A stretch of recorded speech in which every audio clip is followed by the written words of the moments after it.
एक तरफ जहां तुर्की अब अपनी जमीन बेचने को तैयार हो गया है, भारत ने वो बुरी हालत कर दी है, तो वहीं दूसरी तरफ अमेरिकी संसद में भारत को लेकर बवाल मचा और बीच में मामला आया तुर्की का भी। अब अमेरिका की संसद में ऐसा क्या हो रहा है और ये समय भारत के लिए बहुत ही महत्वपूर्ण है। जानेंगे क्या है मामला, इसके अलावा बहुत कुछ। आइए जानते हैं इन खबरों को विस्तार से। तुर्की और पाकिस्तान जो एक ही थाली के चट्टे बट्टे हैं और किस्मत देखिए इनका हश्र भी वैसा ही हो रहा है। तुर्की की अर्थव्यवस्था की हालत दिन प्रतिदिन डमाडोल होती जा रही है। इस कारण तुर्की की सरकार जो अपने देश की अर्थव्यवस्था को संभाल नहीं पा रही है, अजीब तरह के नियम, आदेश, प्रस्ताव निकाल रही है। दरअसल पश्चिमी देशों के अर्थशास्त्रियों ने तुर्की को समझाया कि जब आपके देश में इस तरीके के हालात हो रहे हैं कि लीरा गिरती जा रही है, आपकी मुद्रा गिरती जा रही है, तो आप ऐसा करो कि अपना ब्याज दर बढ़ा दो। ब्याज दर अगर बढ़ा दोगे तो फिर सारी चीजें ठीक होने लगेंगी। लेकिन अर्दोगन को लगा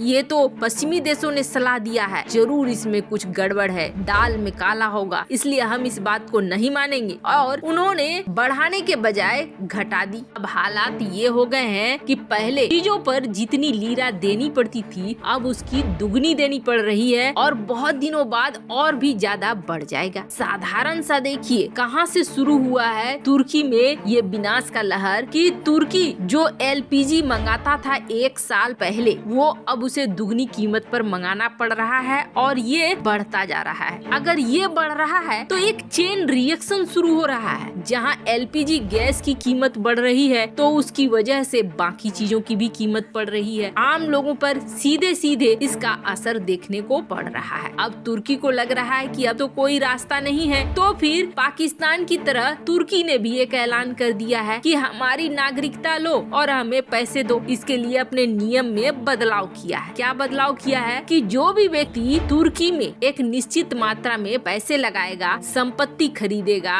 और या फिर फिक्स्ड कैपिटल इन्वेस्टमेंट करेगा, सीधे सीधे पैसा भी लगा सकता है, तो तुर्की उसे नागरिकता देगा। मतलब साधारण भाषा में ये समझिए कि यदि कोई बाहरी व्यक्ति तुर्की में $2.5 लाख के मूल्य की जमीन खरीदता है और 3 साल तक उसका मालिकाना उसी के पास रहता है, तो वो व्यक्ति तुर्की का नागरिक बन जाएगा। मतलब अब तुर्की अपनी नागरिकता बेचने में लगा हुआ है। कुछ सुना सुना नहीं लग रहा है, बिल्कुल सुना हुआ है। ये पाकिस्तान भी कर रहा है। पाकिस्तान भी अपनी नागरिकता बेच रहा है और कह रहा है हमें पैसे दो और नागरिकता ले जाओ हमारी। लेकिन पाकिस्तान जिसके पासपोर्ट रैंकिंग से ही पता चल रहा है कि दुनिया मना करती है कि पाकिस्तान घूमने न जाया करो, और इसका एग्जाम्पल भी मुरी में देखने को मिला, जहां लाखों गाड़ियां थी लेकिन बर्फ साफ करने वाली सिर्फ एक मशीन थी। आप तो फिर क्या आप उम्मीद करते हैं कि दुनिया के देश यहाँ पर अपने नागरिकों को कहेंगे कि भैया तुम खरीद लो जमीन और बन जाओ पाकिस्तान के नागरिक?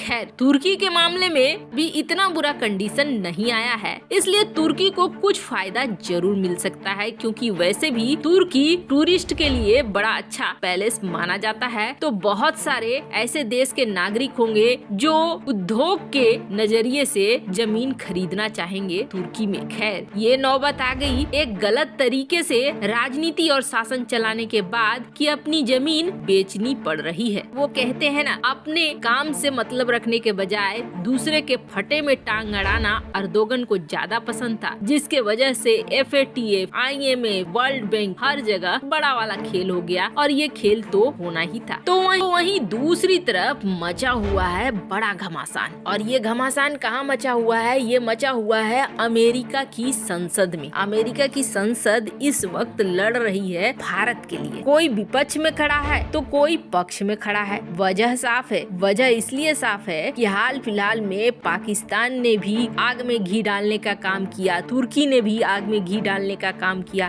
तुर्की ने कहा कि अमेरिका अपनी विश्वसनीयता खो रहा है। जिस तरीके से भारत ने S-400 खरीदा, बस पर भारत पर एक्शन नहीं लिया अमेरिका ने, ये अमेरिका की बड़ी गलती है। ऐसे तो और भी देश अब रूस के हथियार खरीदने लगेंगे और यही सोचेंगे कि अमेरिका तो प्रतिबंध लगाता नहीं है। पाकिस्तान भी कुछ इसी तरह का रोना रो रहा था। तो ऐसे में अब अमेरिका के अंदर भी आवाज उठनी तो तय थी। अमेरिका के संसद में भी ये आवाज उठने लगे कि हम नाटो एलाय तुर्की को नहीं छोड़ रहे हैं, तो फिर भारत को क्यों छोड़ रहे हैं। हमें भारत को डिस्करेज करना चाहिए, हमें भारत को सजा देनी चाहिए कि और ज्यादा रूसी हथियारों को न खरीदे, क्योंकि तो रूस और चीन के बीच गहरे संबंध है और ऐसे संबंध हैं जो भविष्य के किसी के देश के लिए सही नहीं है। यहाँ तक कि अमेरिका के लिए भी ये जियो स्ट्रेटेजिक नीतियाँ बिल्कुल सही नहीं है। तो वहीं फिर भी भारत हथियार खरीद रहा है और हमारे मना करने के बाद भी खरीदा। हमने थर्ड ऑफर किया था S-400 की जगह, लेकिन भारत ने थर्ड सिस्टम को नहीं लिया और आखिरकार S-400 को ले ही लिया। ऐसे में अगर हम नहीं लगाते हैं इनके ऊपर सैंक्शन तो दुनिया को एक गलत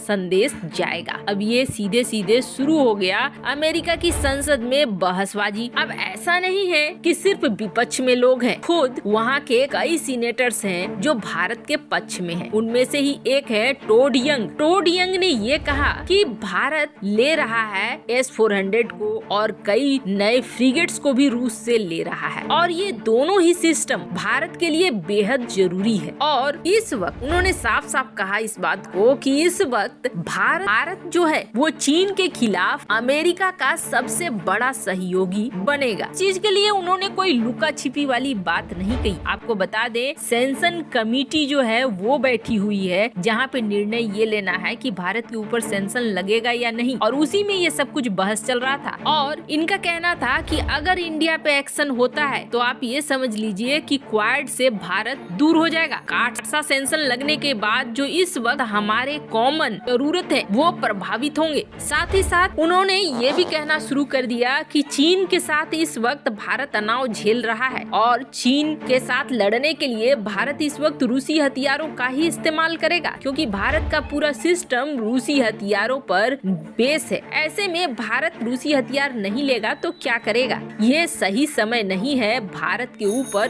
के ऊपर प्रतिबंध लगाने का। जहाँ तक तुर्की की बात है तो तुर्की एक अलग सिचुएशन में खड़ा है और भारत एक अलग सिचुएशन में खड़ा है। तुर्की और भारत की तुलना नहीं की जा सकती है, दोनों हर दृष्टिकोण से अलग अलग दिशा में है। ऐसे में तुर्की में हम सैंक्शन लगाते हैं लेकिन भारत में हम नहीं लगा रहे हैं, उसके लिए हमारे पास बड़े कारण भी हैं। खैर जो भी बातें इन्होंने कही वो बिल्कुल सटीक बैठती हुई दिख रही हैं, लेकिन अब ये समस्या आ रहा है कि ये कमेटी क्या फैसला लेती है, क्योंकि इस तरह से सपोर्ट में कई और लोग भी हैं, तो कई लोग ऐसे हैं जो विपक्ष में भी हैं, पर अभी तक घोषणा नहीं हुई है। अब इस कमेटी के डिसीजन के बाद ही ये तय होगा कि भारत के ऊपर अमेरिका प्रतिबंध लगाता है या नहीं लगाता है। वैसे आपको क्या लगता है, क्या भारत के ऊपर प्रतिबंध लगाएगा अमेरिका या फिर नहीं लगाएगा? कमेंट कर अपनी राय जरूर बताएं। जल्द मिलते हैं अगले वीडियो में नई खबर के साथ।